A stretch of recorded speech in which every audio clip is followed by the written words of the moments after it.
Item 20, AB 1228.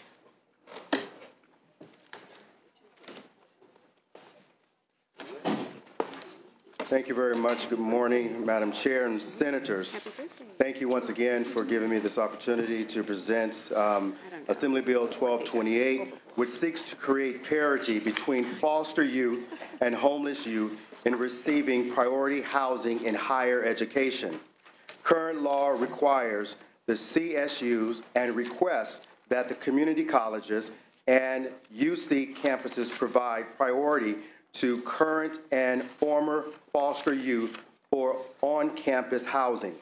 Studies have shown that 40% of the foster youth becomes homeless. Given the intersection between these two populations, if we can agree that the most vulnerability of the foster youth is worth addressing, we can also agree that the homeless youth are just as important. With that in mind, AB 1228 seeks to expand current law to include homeless youth with an understanding of the often overlooked intersection between the two populations. With me here today to provide supporting testimony is John Burtson from the Housing California and Kimberly Lewis with the California Coalition for Youth. In support of the bill? Good morning. I'm Kim Lewis, representing the California Coalition for Youth, and we are a statewide advocacy organization representing runaway and homeless youth providers throughout the state. And for homeless youth, they know that education and higher education specifically is the best way to bring themselves out of homelessness and turn their lives around into self-sufficiency so that they can have successful futures, contribute to the tax base, be contributors, not have the instability of homelessness, and be worrying about from the day-to-day of whether or not where they're going to sleep for that night. So this bill is really designed to really help those youth who are on that path to having a brighter future and working on their education to be more successful. In 2012-13, there were 18,000 homeless youth in the 12th grade in California, yet in total in college, there were 10,208 students. And for kind of context purposes, there were 2.8 million students in CSU, UC, and the community colleges. So we're talking about a very, very small population. A lot of these students will live in their cars or be sleeping in shelters. And so for those who have, the commitment and desire to really work on their education, we know that this is very important. Research has shown that when students live on campus, they are more likely to graduate.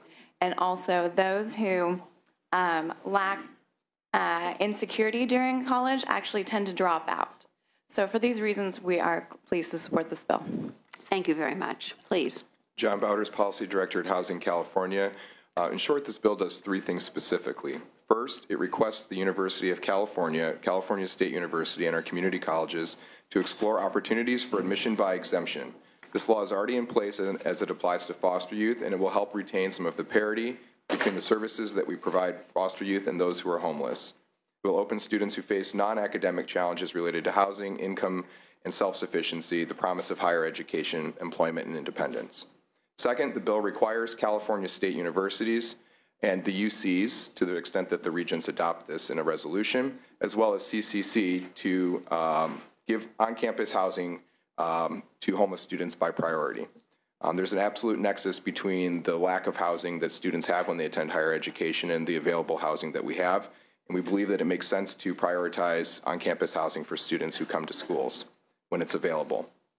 Third, this bill requests that CSU, UC, and CCC develop a plan to help ensure that foster and homeless youth both can access housing resources as needed during academic breaks and times where campus is closed. This would allow schools to help students that often don't have mentors or adult figures in their lives better leverage existing state and federal resources, including other grants and opportunities that will help them obtain housing. For this reason, we ask you to support the bill. Thank you very much. Others in support? Rebecca Gonzalez, National Association of Social Workers, California Chapter. For the reasons previously stated, we support. Thank you, Madam Chair. Frank Mecca, Executive Director of the County Welfare Directors Association, in support. And we can attest to the author's statement that the foster care population and the homeless population are very similar.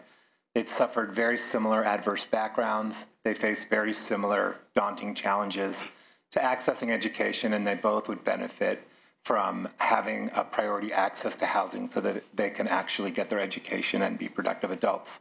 So for those reasons, we support the bill. Thank you. Others in support of the bill? Is there any opposition to the bill? The committee didn't receive anything in writing. Are there questions from members? The bill has been moved. Would you like to close? Thank you very much. I would simply like to just close by simply saying this bill has received bipartisan support, and I respectfully ask for an aye vote. Thank you very much. Let's call the roll.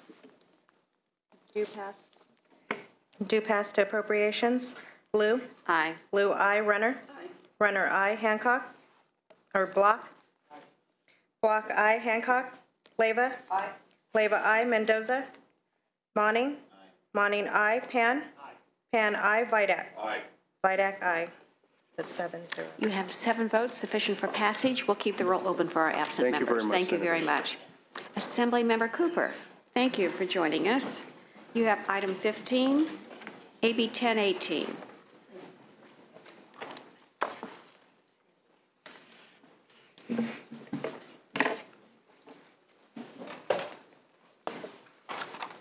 Please.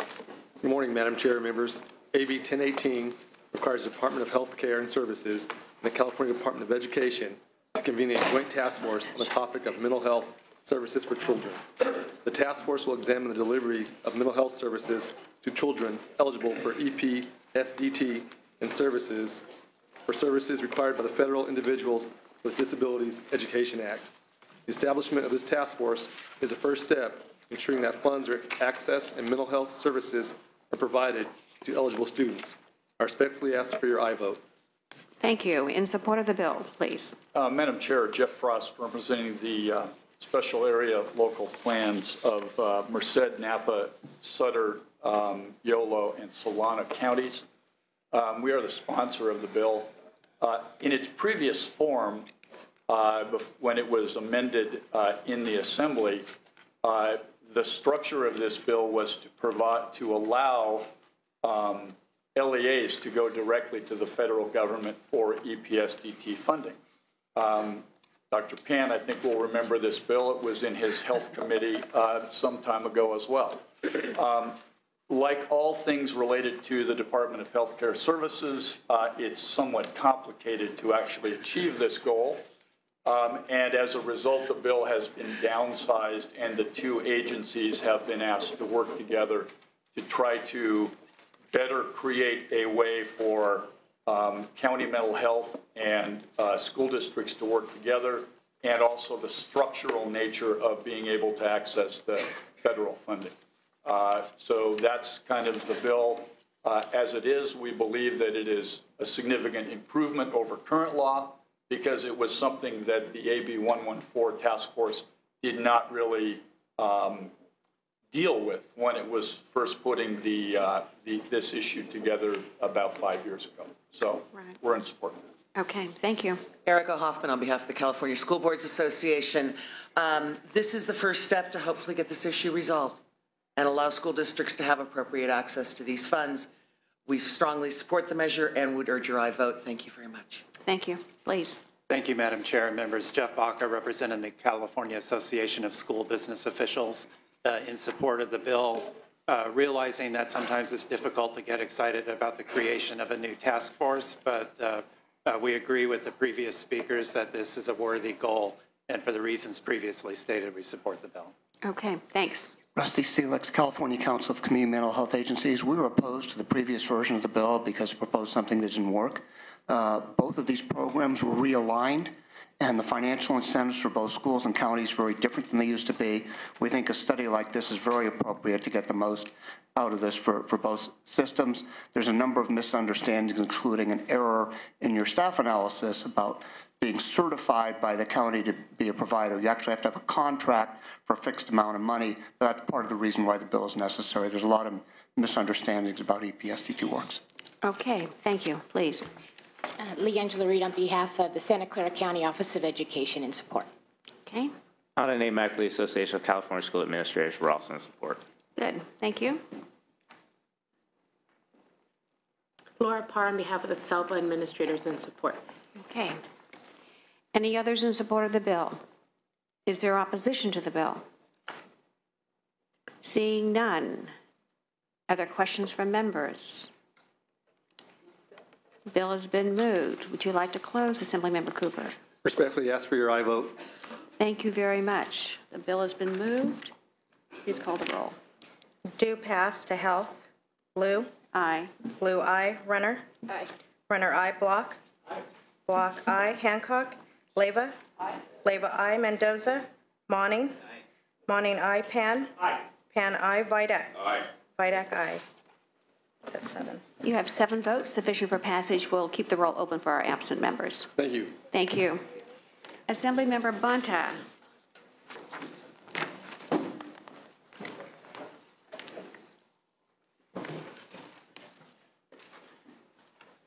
You have a couple of bills before us. Item 3, AB 176, and item 11, AB 833. And you had one on consent, which has already been passed. Thank you. Would you just like to start with AB 176? Yes, please, Madam Chair. Thank you. Thank you, Madam Chair. Members, today I'm pleased to present AB 176, legislation that will address the health and education disparities of ethnic subgroups in the API community. I want to thank the Chair and staff for working with my team on amendments to the bill that clarified the collection categories for the higher education institutions. I'm happy to accept those amendments and thank you for your assistance on those. The API community in California is not homogeneous. Each of our diverse API communities has different social, economic, and educational experiences and outcomes that need to be addressed differently. However, current law only requires state agencies to gather data on a handful of API ethnic groups. The result is that troubling trends in less well-off subgroups are concealed by higher-performing subgroups when data is not disaggregated. This is problematic, especially for example, numerous Southeast Asian subpopulations who suffer from much lower academic achievement rates than other API groups. AB 176 addresses this data gap by requiring the Department of Healthcare Services, the Department of Managed Care, and our public higher education institutions to use disaggregated data categories for each major Asian and Pacific Islander group. The bill also requires those entities to make the data publicly available on their website and in each demographic report released by the institution. I also have witnesses with me, and I'm ready to go to them with the Chair's permission. Sure. In support of the bill, please. Thank you, Madam Chair, and the rest of the members of the committee. I appreciate the opportunity to appear before you to provide testimony in support of AB 176. I speak as a professor with nearly 2 decades of research experience on API populations. I've written many books and conducted surveys on many of these populations, and I direct a project called APIdata.com. I'm also an appointed member of the California Commission on API Affairs and have interacted extensively with the U.S. Census Bureau and the White House Initiative on APIs. And your name is? Sorry. My name is Karthik Ramakrishnan. Thank you. Thank you. AB 176 goes a long way in addressing the problems that currently exist in the manner that the state of California collects and disseminates data on Asian American, Native Hawaiian, and other Pacific Islander populations. For example, the U.S. Census Bureau currently provides information on the outcomes of 20 detailed Asian origin and 6 detailed Pacific Islander origin groups through its publicly available American Community Survey data. California currently doesn't provide detail for nearly as many categories, and this bill goes a far way in standardizing and benchmarking the data collection and dissemination of data to the U.S. Census Bureau. I don't want to take up too much of your time today. I'm happy to answer more in the question and answer period. One thing I would note is that this bill now has a support from the Community College, Cal State, and UC systems. And thinking ahead to implementation, I think that this bill could be further improved by providing researchers who pass stringent tests of confidential data use to analyze particular populations that may be too small for public reporting. For example, U.S. Census Bureau has 5 research data centers in California and 2 universities in Northern California and 2 in Southern California. These enable researchers to conduct more detailed analysis to be able to spot problems that might not be available in publicly available data, and this is something that I would encourage the college, the community college, Cal State, and UC systems to think about as they think about implementation. Thank you for the opportunity to speak in support of AB 176, and I urge the California State Legislature to support and pass this timely and important bill. Thank you very much. Others in support? Kimberly Chen with the California Pan-Ethnic Health Network and the Alliance of Boys and Men of Color in support. This bill helps us better identify inequities and challenges within the API community so that both governmental and non-governmental institutions can better target resources to improve outcomes for those populations. Thank you. Thank you, Mark McDonald, McCallum Group, on behalf of the Los Angeles and Pasadena Community College Districts. And I will note that the Los Angeles Community College District has already begun to implement pieces of this bill, so it can be done.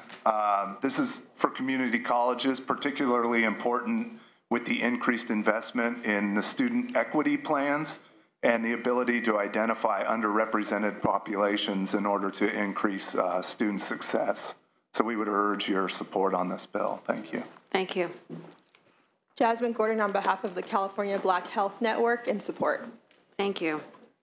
Mary Moyle with the Chancellor's Office for the Community Colleges. We also feel that this bill will help us to better understand the needs of our students, and we urge an aye vote. Thank you.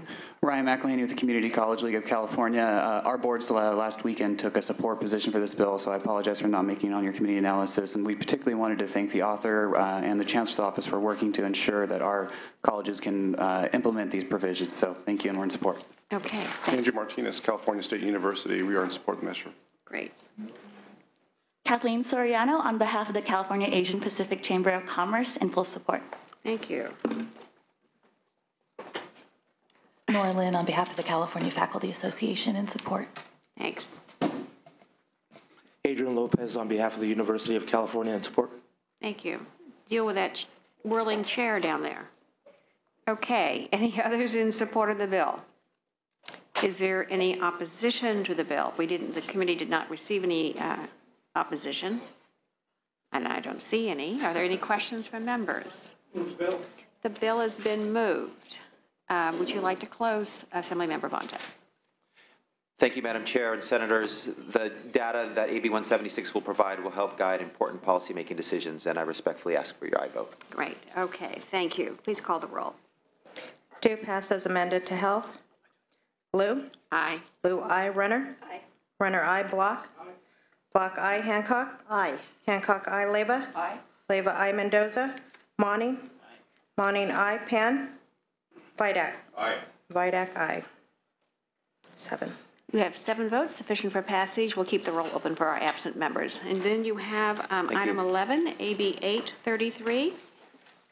Yes, thank you, Madam Chair and Senators. As the representative of the 18th Assembly District, which is located in Alameda County, I'm proud to present AB 833, which authorizes the county to develop and implement a 5-year child care subsidy pilot plan to meet the local needs of children and families.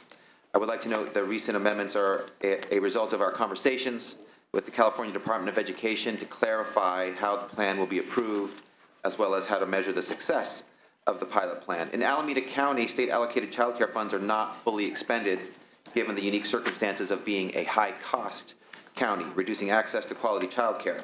AB 833 provides the necessary limited local control to maximize the use of subsidy funds and improve and stabilize child care with increased state oversight. The pilot is modeled after the successful individualized subsidy pilot plans in San Mateo and San Francisco counties. And as many of us are aware, as part of this year's budget, the legislature removed the sunset of the San Francisco pilot, signaling the importance of local flexibility for high-cost counties. At this time, I want to introduce my witness. I have Ellen Dektar, Alameda County Early Care and Education Planning Council. Good morning. I'm Ellen Dektar with the Alameda County Early Care and Education Planning Council, the sponsor of AB 833 Bonta, and we'd like to thank him for carrying this bill and ask for your aye vote today. AB 833 expands 2 current pilots for San Francisco and San Mateo counties to include Alameda, which, as you know, is another high-cost county. It would authorize Alameda County to develop and implement an individualized county child care subsidy pilot plan. As you know, we're a large county. For example, we have about 2,400 licensed child care programs in our county. AB 833 allows our county reasonable increased local flexibility with regard to family eligibility, fees, and reimbursement rates for state contracted programs. The county must annually submit reports to oversight bodies. It would allow the county the ability to maximize the use of our state contract funds and improve and stabilize childcare in our county based upon local evaluation and assessment.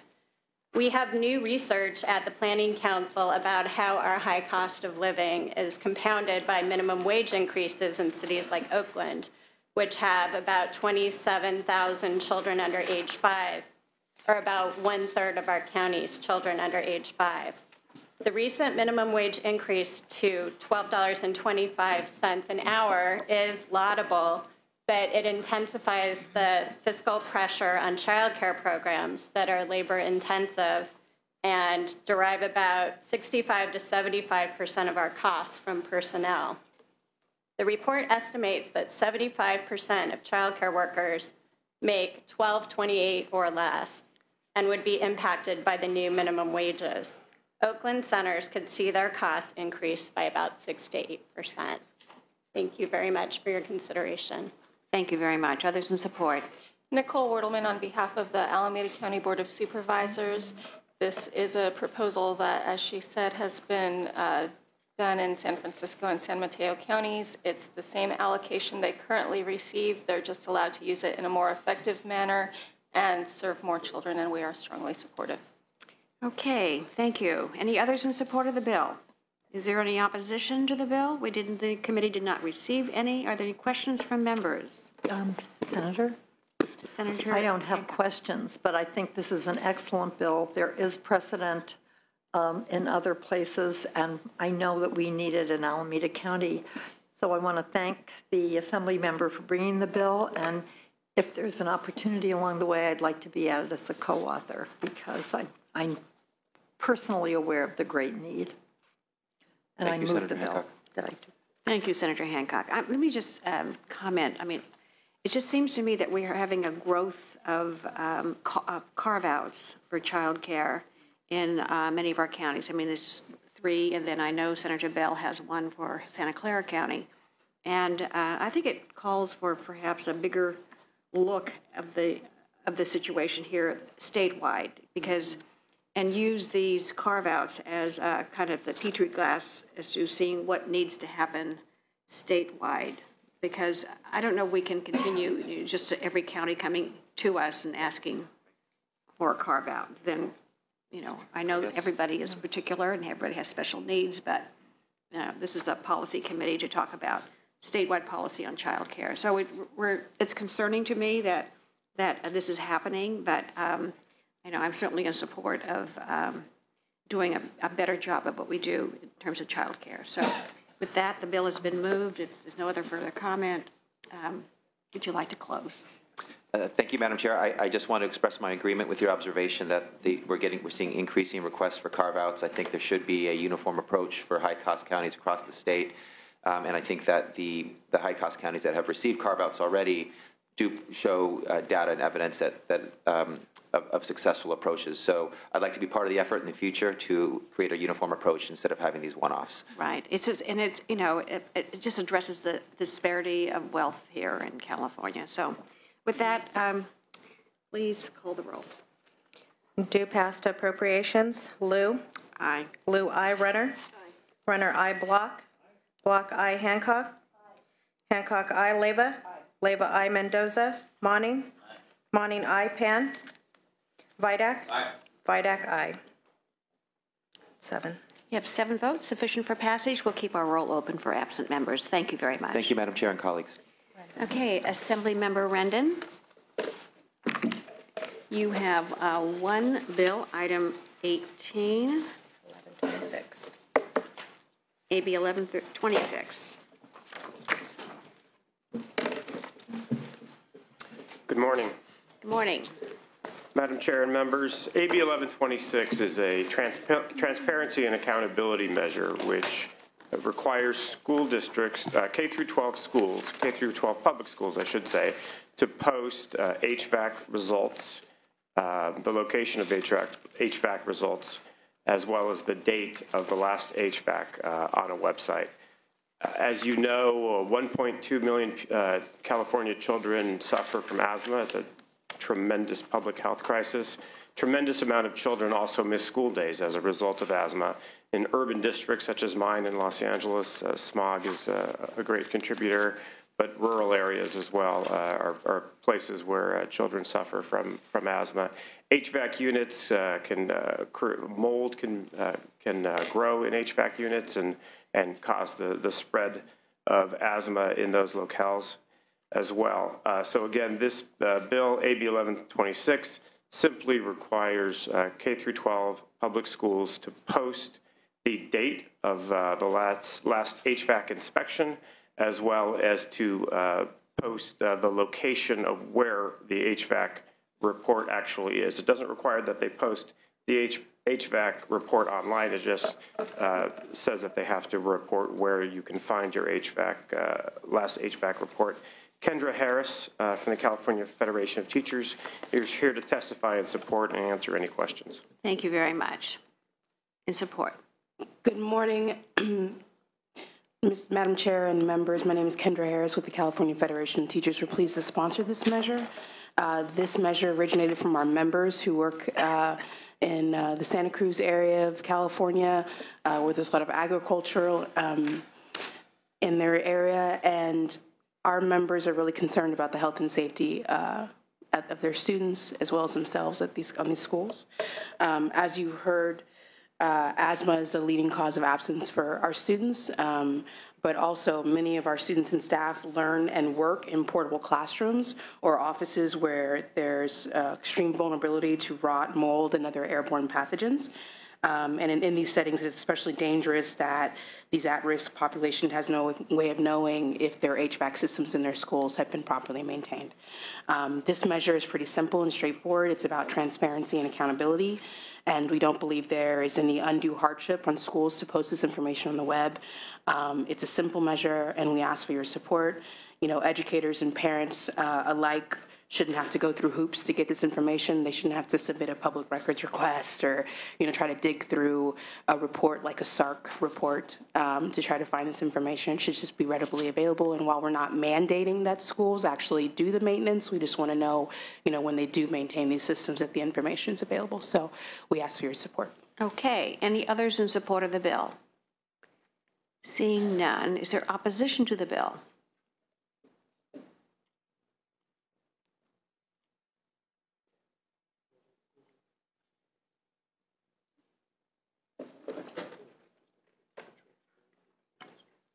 Good morning, Madam Chair, staff, and members. Martha Albers on behalf of the San Diego Unified School District.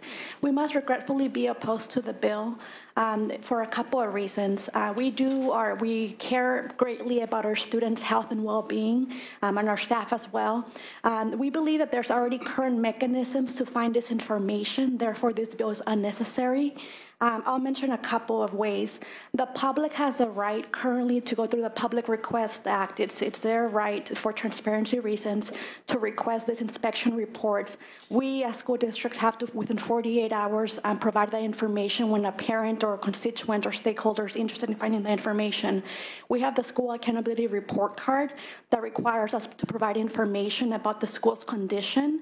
And then we also have a new local control accountability plan. One of the 8 state priorities is regarding the good repair of the facilities. It's one of the 8. So that within the school building infrastructure, HVAC is one of those components. There's already too much information overload. Last year, there was an inspection report required for pesticides that we have to post on our websites. Now it's HVAC. There's a couple of others on evaluation rubrics reports. So when parents look at the websites, they may want to really be looking at student opportunities, academic opportunities, when are the parent-teacher conferences, other information. But this is too getting into the weeds. We as school districts are responsible for providing good facilities, which includes HVAC being maintained and in adequate conditions. One last comment I'll make, there's 10,000 school sites in California, 1,000 school districts, as you know. It might be a handful of interested parties that want to get this information, they could go through the PRA process. Very simple, within 48 hours, we would provide that information. This should not be a requirement for 10,000 school sites across California. When we don't have the inspections happening at the same time because they're, at different times of the year. So we'll eventually have staff that will have to be maintaining websites so that we could comply with this law. So for that reason, we are respectfully opposed to the bill. Thank you. Thank you. Others in opposition? Madam Chair and members, Ian Padilla with the Coalition for Adequate School Housing, and we also are regretfully opposed to the bill. We do applaud the author for being concerned about air quality and so on. Of course, our M&O members are very concerned about that. And of course, the best way to address that is good maintenance standards. And we believe, as the previous speaker referenced, that they are currently in place. The facilities inspection tool, which is used by the M&O departments, was created as part of the Williams lawsuit, which was also connected to the good repair standard, which is now part of the LCAP. So we believe between those pieces as well as the SARC, which has been used for a long time as a transparency piece, we believe that those pieces are more than adequate. Districts right now are struggling to do that, but to add more, we think is a necessary hardship. Thank you. Thank you. Others in opposition? Enrique Rocha with the California Association of School Business Officials, and I would just like to align myself with the comments of the previous two speakers. We're also in opposition. Thank you. Thank you. Rebecca Curley on behalf of the County School Facilities Consortium. Managing these report requirements would fall on school and county Office of Education facilities professionals. We have a concern that managing the posting of this information that is already publicly available, as you've heard, would detract from some of the important maintenance and other facilities work that's being done to ensure the health and safety of students. Thank you. Thank you. Any others opposed to the bill? Is there questions or comments from members? Senator Monning and Senator Block?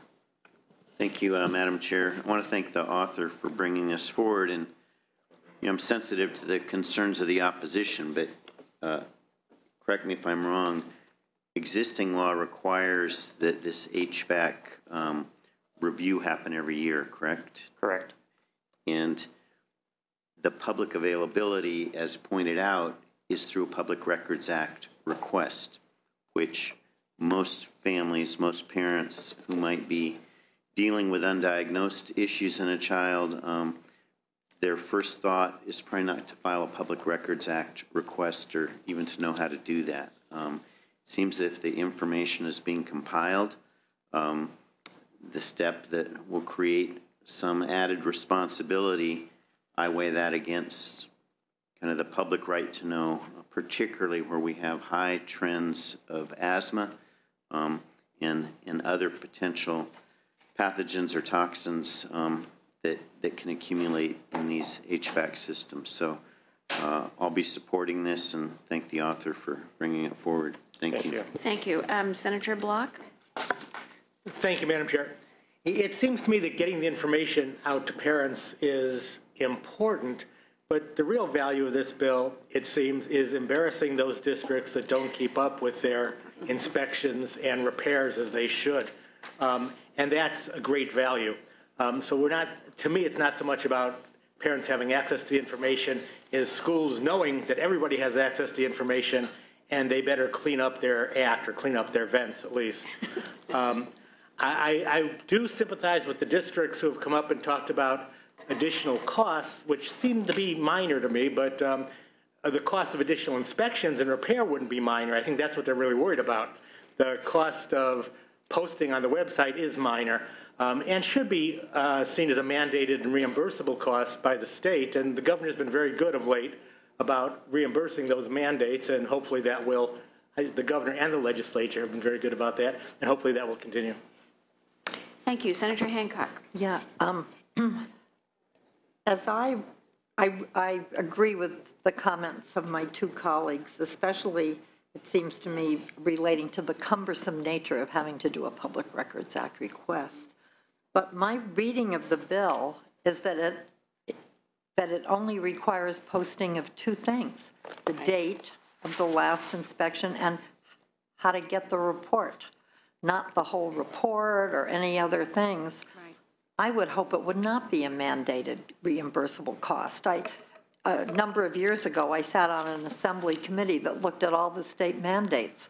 One of the things we found out was there were some districts that would charge for every paperclip. Right. And most districts didn't charge anything for certain minor administrative expenses like this. I would think that while we're posting everything else that is required with the school report cards, having the date of the last inspection and the address of where to get the report would be totally minor.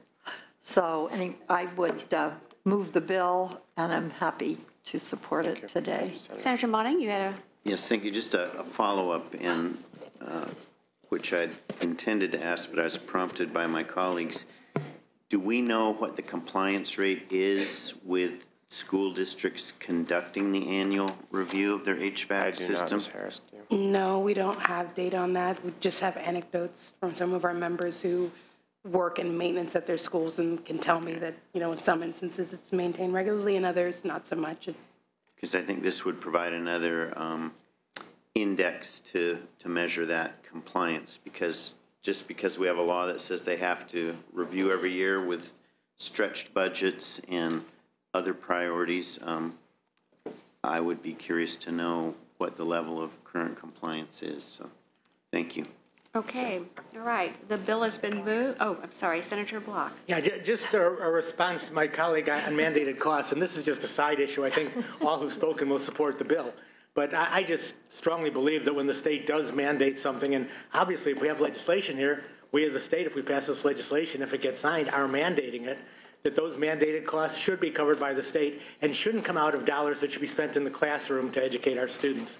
So I will support the bill. Thank you. Okay. The bill has been moved. Let's call the roll. Oh, I'm sorry. Would you like to close? Respectfully ask for your aye vote. Okay, great. Okay. Do pass to appropriations. Lou? Aye. Lou, aye. Runner? Aye. Runner, aye. Block? Block, aye. Hancock? Hancock, aye. Leyva? Leyva, aye. Mendoza? Monning? Pan? Vidak? Aye. Vidak, aye. 6. You have 6 votes, sufficient for passage. We'll keep the roll open for our absent members. Thank you, Senator.